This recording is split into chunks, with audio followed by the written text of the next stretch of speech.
So, I was walking through the shop today when I realized that a lot of the cars in the shop are going to leave within the next few months. This is going to be a completely empty shop, right? So we got the 1968 Hemi Swap 392 Dodge Dart. And when you come and you take a look, you realize that the only thing it needs is the dash pad put back on, along with some electricals, and I know there's a stereo system that needs to be hooked up. And then after that, you put that young man right back on there, and you're done. This car is back on the road. Now, the weird thing with this Camaro is it's probably going to be one of the last ones that we really finish up here in the next few months, just because it's got a little bit ways to go. It is a roller with, wait for it, no engine or transmission, it seems.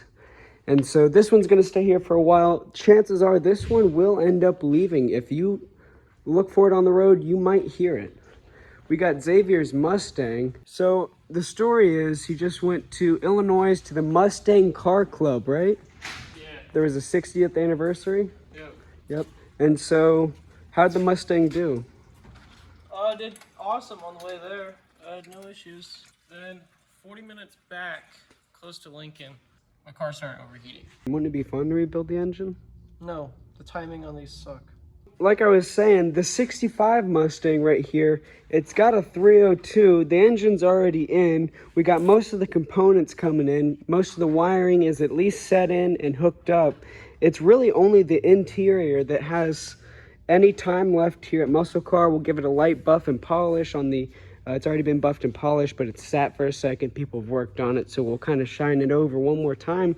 And then the 65 Mustang's out of here, right? And so that leaves us with the Pinto Cruiser and the Cougar Eliminator in this row. And so with the Pinto Cruiser, this engine is already hooked up. It runs, it drives. It just needs an interior, just like the 65 Mustang. It's got the steering column, the dash pad, the center console. Again, it just needs the seats and some of the wiring and stuff like that set into it. It's not going to take that long. The hard part was getting the body, the engine, the transmission all restored. Only like 2,000 of these days. Really? The Cougar Eliminator that we have here in the shop really just needs its pinstripes right down here, a light buff and polish on the sides because we repainted that, a few touch-ups with the interior, add the mirror right here, and then this one of a kind restoration, so to say, is gone and out of the shop. So that leaves 1, 2, and 3 spaces open.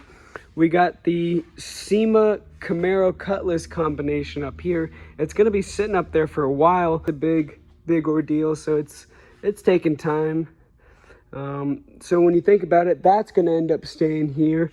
This guy is staying here for a while. We're waiting for the customer to get some more funds. Maybe if you guys want to help, we'll put a Venmo in the description. Cougar Eliminator, Pinto Cruiser, 65 Mustang, all 3 leaving the shop here soon. So that leaves the 94 GMC C1500 left.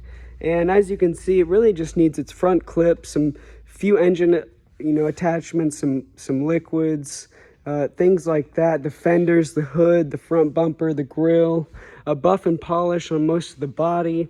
And some of the interior still needs to be put together, some of the wheel wells. But as you can see, most of it's intact and most of it's there. Not going to take too much longer. And so that leaves 1, 2, 3, and 4 basically almost done, a few months out with good productivity. And those 2 are going to be staying here for a while. So that leaves this entire showroom floor open because we have Xavier's Mustang, which is not a shop project, and we got Clint's Land Cruiser, which is he's the welder. So this doesn't actually sit in here in a typical day.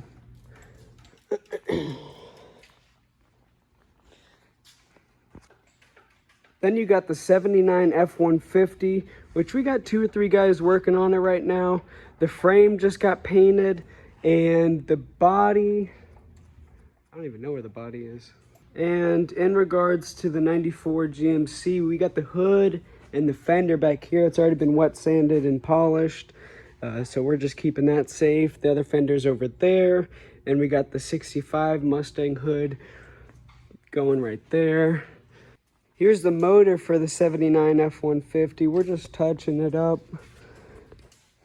I believe that the oil pan needs to get basically just thrown away. Beyond that, I believe it's fairly in decent shape. We're gonna throw some new parts at it and put it back up on the road. I know it's not a full restoration, but that's what the customer has asked for. And so that just leaves the back end of the shop left. And there's not much going on. I mean, there's a lot of work going on, but we're all more compiled onto the same project. So you got the 70 Chevelle SS. It's getting the 502 motor in it. It's on its primer stage. We'll give it some block sanding. We do got to do some perfection. It is going to be a show car. And so we got a few guys going up on that one. And what's exciting is no interior. Very white, soft white primer color to a beautiful, beautiful mirror finish. It's gonna be no joke, so I'd stick around. This is the 1966 Pontiac GTO here in the shop. And what you wouldn't expect is that it came in running driving. And the customer is actually just looking for more or less to fresh up on the paint job, kind of tune up a few things in the engine bay, and he wants to bring this baby back on the road. So we're going to help him out as quickly as we know how. This is this 1970 Chevy Nova, and we've put in a lot of hours into this. It's been moving very quickly. We've put new floor pans in, we've put new quarters, new floor pans in the trunk as well. And man, it's been interesting watching this come together, because I've watched so many guys put so many hours into it and just work together. It's been really, really unique too. And I guess I thought I'd answer some of the questions and any confusion, because, you know, on the outside it looks like, what do these guys actually do? You know, you look around, you see a few nice ones up there. These ones are half taken apart. Some of them look like they're semi-restored. This one's a roller. And you know, a lot of people have just been wondering, like, what do you guys actually do? And so I guess I'm just trying to show you that, you know, we take something that looks like this and something that looks like that, and we make it look like that, right? A fully restored 1969 Chevy C10. Full restoration. Now, we did use some of the same parts from the original. We got the front grille, we got some of the mirror and stuff like that. Now, it is a short bed with a nice bed liner. It's got a beautiful interior.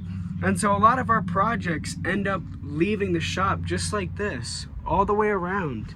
And sometimes it leaves the shop with the Hemi, sometimes it leaves the shop with the Coyote motor. And let us know, like this is the shop's car. This is the owner's car. He's still trying to figure out what he wants to do with his Ford Ranger, right? Now let us know in the comments, what would you do with this shell? What would you do? I guess it's locked. Would you throw an LS in it? Would you throw a Coyote in it? Would you just restore it back to stock and enjoy the small truck experience? What would you do? Right? Maybe we're talking about throwing a long bed on it, maybe a little dually in the back. You know, there's so much potential, and when it comes to custom work, you're never finished designing your idea. It's always a building process until it's finally back on the road. And so if you stick around, you'll watch these cars turn from this to that.